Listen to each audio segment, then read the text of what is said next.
इस कहानी की लेखिका है सोनिया सैनी। कहते हैं डायन अपना बदला 7 जन्म के बाद भी नहीं भूलती।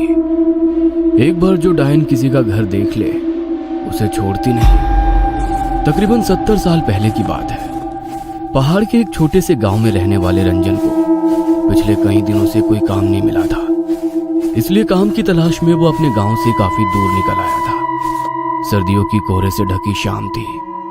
हर तरफ कोहरे ने अपनी पहर जमा ली थी, जिसकी वजह से रंजन उन पथरीली रास्तों में भटक गया था। तभी उसने देखा कि पीपल के घने पेड़ के नीचे एक बाबा बैठे हुए चिल्लम फूंक रहे हैं। उस रात की साएं साएं करते सन्नाटे में किसी इंसान को देखकर रंजन की कुछ हिम्मत बढ़ी और वो जाकर बाबा के पास बैठ गया। कहाँ वीरानों में भटक रहा है बच्चा? इधर का तो नहीं लगता। मैं 7 कोस दूर डिबरी गांव से काम की तलाश में निकला था। काम तो नहीं मिला, लेकिन लौटते हुए अंधेरा हो गया तो पहाड़ों में रास्ता भी भटक गया। अब ना आगे का कुछ समझ आता है ना पीछे का। ऊपर से ये ठंड खून जमा रही है और डर और घबराहट से दिमाग काम नहीं कर रहा है बाबा। पहाड़ों में ऐसे दिन ढले वीरान रास्तों पर निकलना ठीक नहीं होता। तू ये जो नहर के साथ वाली पगडंडी है उसे पकड़ कर निकल जा। आगे एक गांव पड़ेगा, वहां जाकर मदद मांग लेना। और हाँ, अब रास्ते में रुककर इधर उधर मत देखना।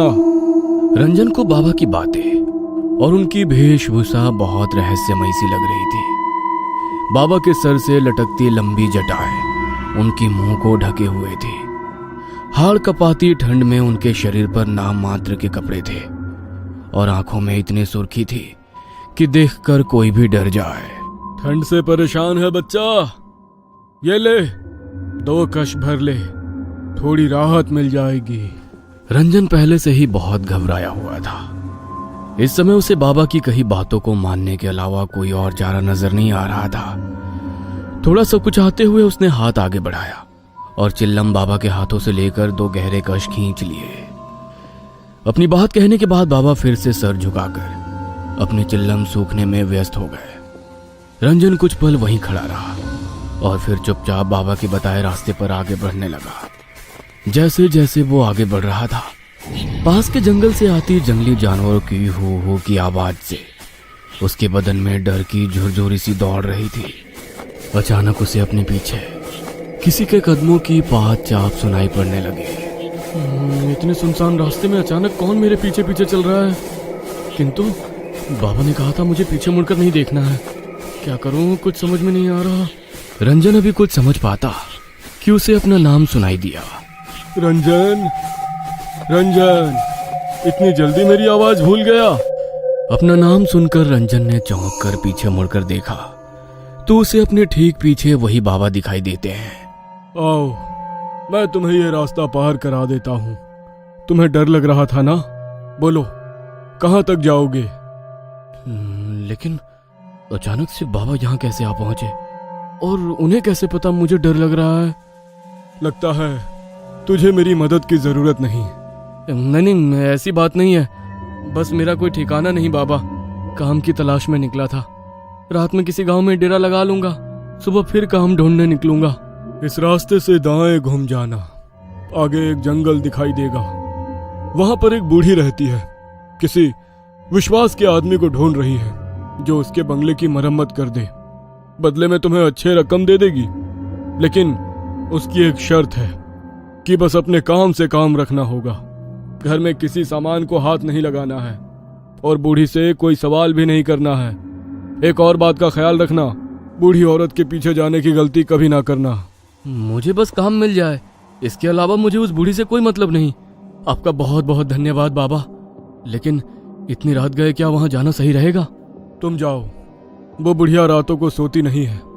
तुम्हें वो तुम्हारा इंतजार करती मिलेगी। रंजन को बाबा और उनकी बातें अब भी और रहस्यमयी लग रही थी, लेकिन इस समय उसके पास ना तो रात गुजारने का कोई साधन था, ना काम का ठिकाना। काम के लालच में वो बाबा के बताए सुनसान रास्ते की ओर मुड़ गया।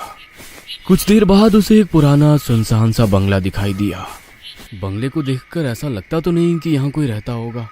जैसे ही रंजन बंगले के दरवाजे के सामने पहुंचता है, वो दरवाजा खुद ब खुद खुल जाता है और उसके सामने काले घाघरे और चुनरी से मुंह छुपाए एक बूढ़ी दिखाई देती है। कौन हो? यहाँ क्या करने आए हो? माई, आपको मिस्त्री की जरूरत है?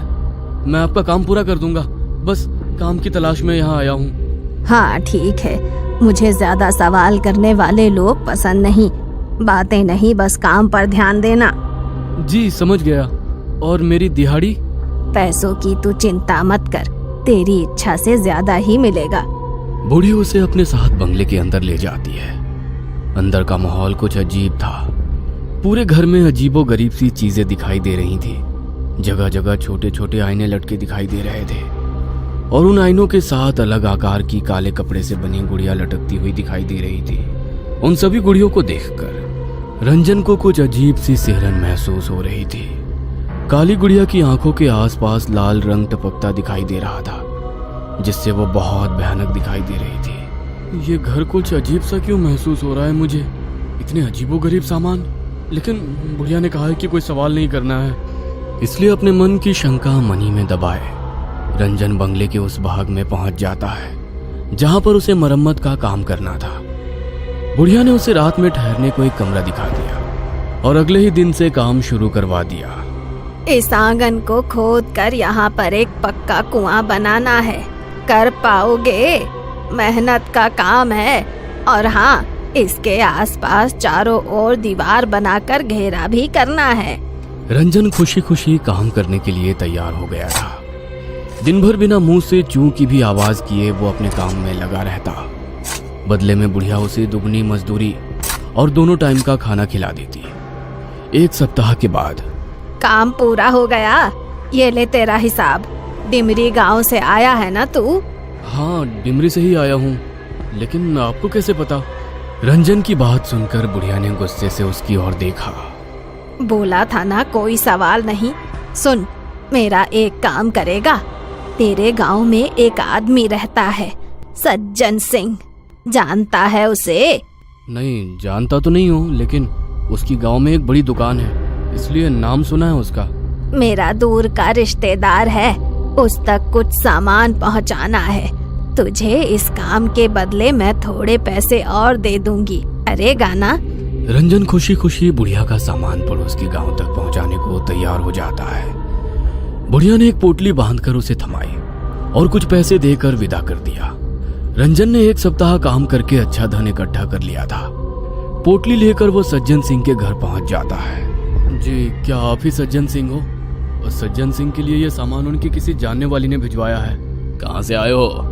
किसने भिजवाया है? मुझे ज्यादा जानकारी नहीं है। मैं तो साथ को उस दूर काम करने गया था। वहीं एक बुढ़िया मिली जिसने ये सामान आपको देने के लिए कहा। सज्जन सिंह हैरानी से वो पोटली खोलकर देखता है तो उसकी चीख निकल जाती है। तुरंत ही वो उस पोटली को वापस बांधता है और उसे वापस पकड़ा देता है। इसे तुरंत वापस देकर आओ। जिसने तुझे ये दी है, ये मेरा सामान नहीं है। और खबरदार, अगर आज के बाद यहाँ दिखाई दिया, मुझसे बुरा कोई नहीं होगा। सज्जन सिंह को गुस्से में देखकर रंजन पोटली लेकर अपने घर आ जाता है। आजकल किसी के साथ भलाई करने का जमाना ही नहीं रहा। साथ को उससे मैं ये पोटली ढोकर लेकर आया और यहाँ आकर उस बूढ़े ने सामान लेने से इनकार कर दिया। कहता है मैं तुरंत जाकर उसे वापस करके आऊं। अरे छोड़िए ना, आपको क्या जरूरत है वहाँ जाने की? इसमें जो भी सामान है उसे हम रख लेते हैं। कोई मूर्ख ही होगा ना जो इतनी दूर ये सामान लौटाने जाएगा। पागल मत बन, हमें इसे खोलने की भी जरूरत नहीं है। जो भी सामान है हम वापस कर देंगे, बस जो अपना नहीं वो मिट्टी। रंजन की पत्नी को जाने की जिद थी। वो हर हाल में देखना चाहती थी कि इस पोटली में बुढ़िया ने क्या कीमती सामान दिया है। इसलिए रात को रंजन के सोने के बाद वो पोटली खोल देती है। पोटली देखकर उसके पैरों के नीचे से जमीन निकल जाती है। इस पोटली में तो बड़ा ही अजीब सा जादू टोने का सामान रखा हुआ है। हे भगवान, कहीं इसीलिए तो उस बूढ़े ने ये सामान इनसे वापस करने को तो नहीं कहा था। और ये क्या, इस काली गुड़िया ने तो हूबहू मेरे जैसे कपड़े पहने हुए हैं। उर्वशी पसीने से तरबतर हो गई थी। अगली सुबह, सुनिए जी, ये पोटली उस बुढ़िया को वापस देकर आइए और चाहे जो हो जाए आप वहाँ एक पल को भी ठहरना मत। तूने ये पोटली खोली थी क्या? नहीं नहीं, मैंने कुछ नहीं देखा, बस तुम ये वापस देकर आओ। रंजन वो पोटली लेकर घर से निकलकर अभी कुछ ही दूर पहुंचा था कि सज्जन सिंह के घर से रोने की आवाजें सुनाई दी। अरे भाई, बड़ी बुरी मौत हुई सज्जन काका और उनकी पत्नी की। लगता है किसी ने मारकर फांसी पर लटका दिया हो। लेकिन हैरानी की बात तो ये है कि कमरा अंदर से बंद था। ऐसा कैसे हो सकता है भला? भाई मुझे तो कुछ ऊपर का चक्कर लग रहा है। ये किसी इंसान का काम नहीं हो सकता। हालत देखी थी दोनों की, पूरा शरीर ऐसे मरोड़ा हुआ था जैसे कोई कपड़े की गुड़िया को मरोड़ता है। रंजन को गांव वालों की बात सुनकर एक झटका सा लग गया था। एक के बाद एक उसे सज्जन सिंह की कही हुई बातें और पोटली देखने के बाद डर से सफेद पड़ा चेहरा याद आने लगा। ना जाने क्या पहेली है इस पोटली की। कल मैंने ये पोटली दी और आज सुबह उसकी मौत हो गई। रंजन तेजी से बुढ़िया के बंगले की ओर बढ़ा जा रहा था।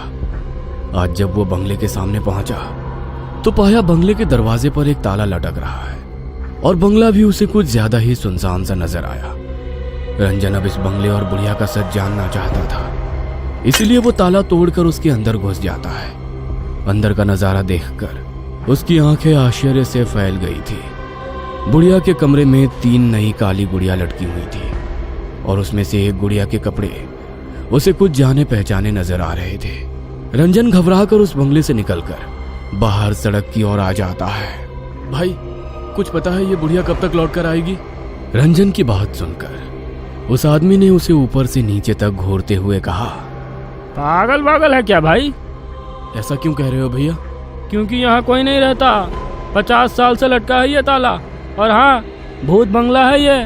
रात के समय भटकना भी नहीं उसके आसपास। हाँ। उस आदमी की बात सुनकर रंजन की रीढ़ में ठंडक दौड़ने लगी। क्या भूत बंगला?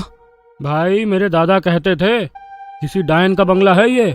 इसमें वो तरह तरह के टोटके टोना किया करती थी। एक तांत्रिक था जिसने इस डायन की चोटी काट कर इसे जला दिया था। तब से ये बंगला ऐसे ही पड़ा हुआ है। कहते हैं आज भी रात के समय इस रास्ते से गुजरने वाले लोगों को वो डायन दिखाई दे जाती है और उस तांत्रिक का पता पूछती है। अपने सूखते हलक से रंजन ने अपना आखिरी प्रश्न किया। तांत्रिक? कहाँ रहता है वो तांत्रिक? कुछ मदद कर पाओगे क्या? भाई सुना है उसने इस डायन को मारने के बाद ये काम छोड़ दिया और दूर किसी गांव में जाकर बस गया। उसकी पहचान अब किसी को नहीं पता। बातें करते हुए रंजन बंगले से कुछ दूर तक आ गया था। आदमी के जाने के बाद अब मुझे ये पहली समझ में आ रही है। जरूर सज्जन सिंह वही तांत्रिक है जिसे वो बरसों से ढूंढ रही थी और उसे मारने के लिए उसने मुझसे इस पोटली में जरूर कोई तंत्र का सामान भिजवाया था जिसने सज्जन सिंह और उनकी पत्नी की जान ले ली। लेकिन अब मैं इस पोटली का क्या करूं? रंजन कांपते हाथों से उस पोटली को उठाकर जंगल की ओर फेंककर अपने गांव लौट आता है। गांव आने के बाद उसने अपने घर का दरवाजा खोला तो उसे उसकी पत्नी भी सज्जन सिंह की तरह रहस्यमयी हालत में फंदे से लटकी हुई दिखाई देती है। पत्नी के जाने से रंजन पूरी तरह टूट गया था। वो हर पल खुद को ही उर्वशी की मौत का जिम्मेदार मान रहा था। आधी रात का समय था। रोते रोते शायद रंजन की आंख लग गई थी। तभी उसे अपने दरवाजे पर दस्तक सुनाई देती है। रंजन दरवाजा खोलता है तो उसके सामने फिर से वही मनहूस पोटली रखी दिखाई देती है। डर से रंजन पसीना पसीना हो रहा था। घबराकर वो इधर उधर देखता है। कुछ ही दूर पर पेड़ की ओट में एक काले कपड़े वाली बुढ़िया घूंघट के पीछे से झांकती हुई उसे नजर आती है, क्योंकि जो पीछा छोड़ दे वो डायन नहीं।